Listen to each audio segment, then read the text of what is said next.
마태복음 2장 1절서부터 12절까지입니다. 헤롯 왕 때 예수께서 유대 베들레헴에서 나심에 동방으로부터 박사들이 예루살렘에 이르러 말하되 유대인의 왕으로 나신 이가 어디 계시뇨? 우리가 동방에서 그의 별을 보고 그에게 경배하러 왔노라 하니 헤롯 왕과 온 예루살렘이 듣고 소동한지라. 왕이 모든 대제사장과 백성의 서기관들을 모아 그리스도가 어디서 나겠느냐 물으니 가로되 유대 베들레헴이 오니 이는 선지자들로 이렇게 기록된 바 또 유대 땅 베들레헴이라 너는 유대 고을 중 가장 작지 아니하도다. 내게서 한 다스리는 자가 나와서 내 백성 이스라엘의 목자가 되리라 하였음이니이다. 이에 헤롯이 가만히 박사들을 불러 별이 나타난 때를 자세히 묻고 베들레헴으로 보내며 이르되 가서 아기에 대하여 자세히 알아보고 착하던 내게 고하여 나도 가서 그에게 경배하게 하라. 박사들이 왕의 말을 듣고 갈새 동방에서 보던 그 별이 문득 앞서 인도하여 가다가 아기 있는 곳 위에 머물러 섰는지라.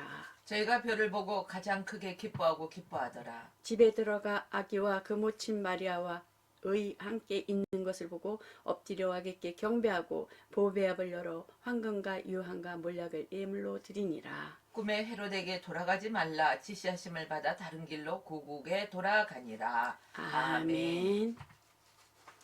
별을 따라 배울 예수 제목을 가지고 하나님의 말씀을 전하겠습니다. 하나님은 반드시 약속을 이행하신 분입니다. 당시에 종교 지도자들은 다 세상 꿈을 꾸고 있고 영적으로 암흑했습니다. 또한 정치적으로 또한 문화적으로 종교적으로 모든 영에 있어서 희망이 없고 암담하고 짝이 없는 그러한 시기였다고 볼 수 있습니다. 하나님은 약속을 꼭 시행하시는 분이신데 영이신 하나님 아버지께서는 구약에 민수기 24장 17절에 보면 한 별이 야곱에게서 나오며 한 홀이 이스라엘에게서 일어나서 곧 별은 왕의 위엄과 곧 영광, 빛을 나타내고 있습니다. 홀은 통치권을 묘사하고 있지요. 또한 이사야 선지자는 예수를 홀이라고 묘사를 했습니다. 이 두 가지는 곧 야곱의 후손으로 예수 그리스도가 메시아로 오신다는 것을 예언하고 있는 것을 볼 수가 있죠. 그 성탄절은 뭐겠습니까? 성탄절은 그 하나님 아버지 로고스 하나님 품속에 계신 말씀이신 하나님이 이 만물 속에 육신을 입고 오신 날, 곧 인간 구원에 관하여 예언한 말씀이 예수 그리스도를 통해 성취되는 것을 볼 수가 있습니다. 그러므로 하나님 아버지께서 이 만물 안에 아들을 세상에 보내시면 하나님이 세상을 이처럼 사랑하사 독생자를 주셨으니 이는 저를 믿는 자마다 멸망치 않고 영생을 얻게 하려 하심이라는 것입니다. 영원한 생명을 얻게 하려 하심이라는 것입니다. 곧 말씀이 하나님이시며 말씀이 곧 육신이 되어 예수는 참 하나님이시며 낮추셨어. 동등됨을 취할 것으로 여기지 아니하고 사람의 모양으로 오셔서 또한 은혜와 진리로 충만한 삶을 사시기 위하여 아버지의 영광을 드러내시기 위하여 오셨다는 것입니다. 죄인된 옛사람들에게 주신 약속을 따라서 창세기 보면 어떻습니까? 창세기 3장 15절에 보면 내가 너로 여자의 원수가 되게 하고 너로 후손도 여자의 후손과 원수가 되게 하리니 여자의 후손은 내 머리를 상하게 할 것이요 너는 그의 발꿈치를 상하게 할 것이니라. 뱀에게 하고 있는 것을 볼 수가 있습니다. 곧 여자의 후손인 예수 그리스도를 나타나는 것을 볼 수가 있죠. 그러므로 마리아 처녀의 몸에서 그 예수 그리스도를 오시는 것을 볼 수가 있죠. 그래서 예수님께서 보면 십자가에서 그러잖아요. 여자요 그러잖아요. 여자요. 그 여자요는 그 창세기 3장 15절에 나타나는 그 여자요 그러잖아요. 여자요. 그러면서 어떻습니까? 마리아를 예수님은 제자 요한에게 이렇게 부탁하는 것을 볼 수가 있어요. 그러므로 요한이 끝까지 마리아를 돌보는 것을 볼 수가 있어요. 하나님이 그의 독생자를 말씀으로 보내실 때에 영원하신 말씀이라는 것입니다. 낮아지셔서 비우고 눈으로 본 바요 귀로 들은 바요 손으로 만진 바라. 눈으로 볼 수 하나님 볼 수 없는 눈으로 보게 말씀으로 이 땅에 만물 안에 들어오셨다는 것입니다. 이는 또한 창세 전부터 계획하신 하나님의 신적 작정이라고 할 수가 있겠죠. 하나님 뜻, 하나님 계획. 처음과 나중에 되시는 하나님 예수 그리스도를 통해서 하나님은 처음과 나중이신 예수 그리스도를 통해서 나중 하나님의 뜻을 나중과 끝까지 이루신다는 것입니다. 태초부터 있는 생명의 말씀에 관하여는 우리가 들은 바요 눈으로 본 바요 손으로 만진 바라. 그러므로 곧 예수님은 이 땅에서 어디에 오셨어요? 죄인들의 마음 가운데로 오셨습니다. 그러므로 마음으로 믿어 의에 이르고 입으로 신하여 구원에 이르느니라 하고 말씀하고 있지요. 마음으로 우리가 마음으로 믿고 주 예수를 믿으라. 곧 우리 육체를 쳐서 복종함으로 마음 가운데 말씀이 곧 하나님의 성경의 모든 39권 구약과 신약의 27권 66권의 그 모든 것이 하나님의 약속의 말씀인 것입니다. 그 약속의 말씀이 곧 하나님이시며 말씀이 육신이 되어오신 예수 그리스도는 참 하나님이신 것입니다. 그 참 하나님을 우리가 어느 형상으로 인하여 그것을 섬기는 게 아니라 그 이름을 구원의 이름을 우리 마음에 모시는 것입니다. 그러므로 곧 사람이 거할 만하지 못한 말구유와 같은 곳에 예수님은 오셨어요. 짐승의 먹이통에 사간이 없어서 정말 어떻게 짐승이 우리는 어떻습니까? 똥냄새도 나잖아요. 짐승이 우리의 구유에 밥찌꺼기도 있었겠고 그곳에서 탄생하셨습니다. 탄생하심에도 불구하고 또 쫓기는 현상까지 나타난 것을 볼 수가 있어요.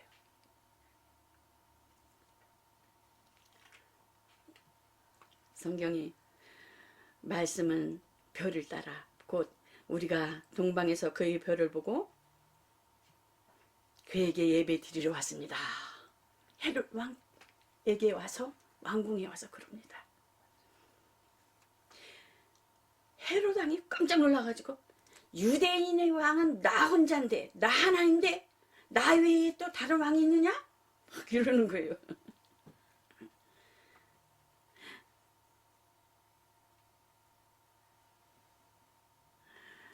이를 보는 자는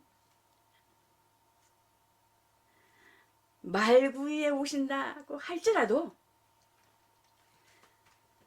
황금과 유황과 몰약을 들여 그의 별을 보지 못하는 자들은 어디 알지 못하여 그를 대적하고 지켜 찾을 뿐이니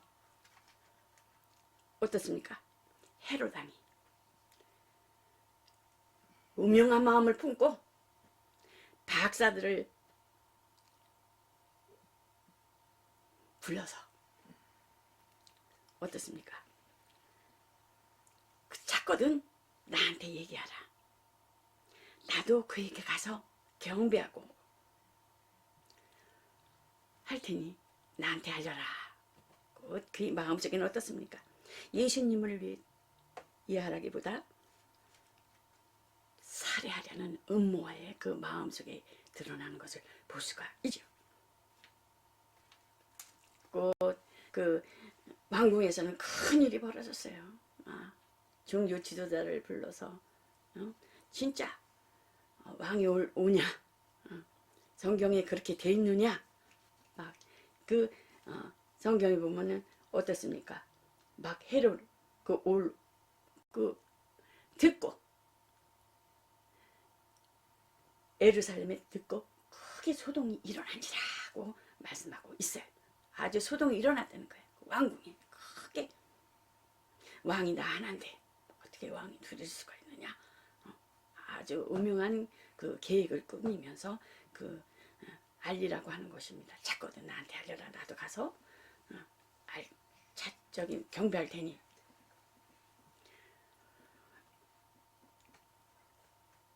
예수님을 알지 못하는 자는 죽이려고 하는, 대적하고 찾을 뿐이니 그런 모유 속에 찾아서 없이 하려는 것을 하나님이 우리를 구원코자 하시는 뜻은 별을 보라 하심이 아니요. 그 별을 따라서 곧 구위에 누이신 예수를 찾아 그 앞에 경배하라 하심이라는 것입니다. 어떻습니까? 11절에 보면은 집에 들어가 아기와 그 모친 마리아와 함께 있는 것을 보고 엎드려 아기께 경배하고 보배압을 열어 황금과 유황과 몰약을 예물로 드리니라. 여기에 목적은 어디에 있습니까? 예수님께 있다라는 것입니다. 황금은 어떻습니까? 황금은 왕에게 드리는 예물인 것입니다. 만유를 통치하는 왕에게. 곧 유황은 제사장에게 바치는 예물. 왕으로 오신, 또한 제사장으로 오신 만인의 죄를 위해 자신의 죄를 중보로 드릴 유황이며 몰약은 뭐였습니까? 곧 향품, 약품이라고 볼 수가 있지요. 죽은 시체에 이렇게 바르는 거예요. 그러므로 예수님께서 인류의 죄를 사하시려고 곧 구약의 선지자들로부터 예언한 것을 볼 수가 있어요. 그래서 메시아가 이 땅에 태어나면 동방 이방 사람들로 하여금 이러한 예물을 드릴 것이라고 한 그 예언적인 것을 적중된 것을 볼 수가 있습니다. 곧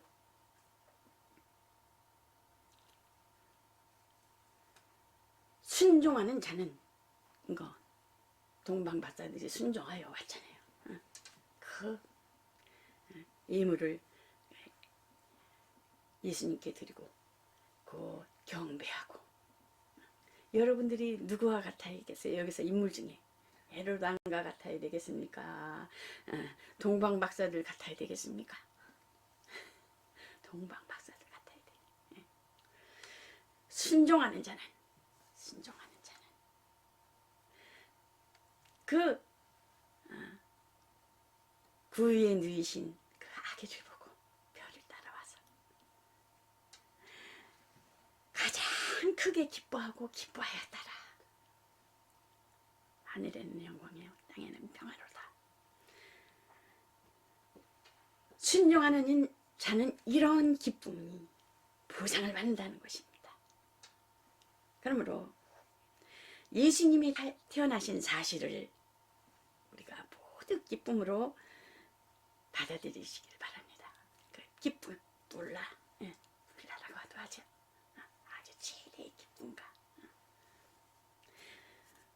공고하고 어두운 땅에 예수님이 어두운 가운데 빛으로 오셔서 그 사라질 줄 모르는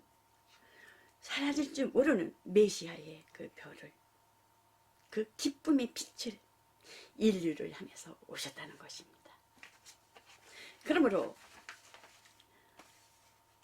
하늘에 있는 자들과 땅에 있는 자들과 땅 아래 있는 자들을 모든 무릎을 예수 이름으로 꿇게 하시고 모든 입으로 예수 그리스도를 시인하여 하나님 아버지께 영광을 돌리게 하셨느니라. 예수님은 세상에 오신 구주십니다. 구원자이십니다. 율법을 온전케 하려 오신 분입니다. 에덴에서 선악을 알게 하는 나무를 실과를 먹음으로 온 인류가 죄인이 있어. 법 아래 있는 자는 곧 율법의 권능은 죄요 죄의 싹은 사망이라고 했습니다. 행함으로 그들은 하나님께서 예수 그리스도의 오실 길을 마련하기 위하여 가나안까지 광야를 지나서 가나안까지 가는 것을 볼 수가 있죠. 가나안에서 그 가나안까지 육신이 얼마나 그 모진 고생으로 가요. 율법을 지키면서. 그러나 가나안까지만 가는 육신. 그 예수님께서는 예루살렘 가나안에서 예수님 탄생하셔서 어디까지 가요? 온 인류를 향해서 다시 어디까지요? 에덴까지 가는 것을 볼 수가 있어요. 선악을 알게 하는 에덴 동산까지 온 인류를 향하여 말씀이 육신이 되온 아버지 아들로 자기를 낮추셔서 오셔서 온 인류를 향한 하나님의 구원의 그 뜻을 하나님의 계획을 성취하고자 예수님께서 오셨습니다. 그래서 법 아래 있는 자들을 구원코자 하시고 또한 에덴 안에서 이루어진 온 인류의 죄를 예수님께서 친히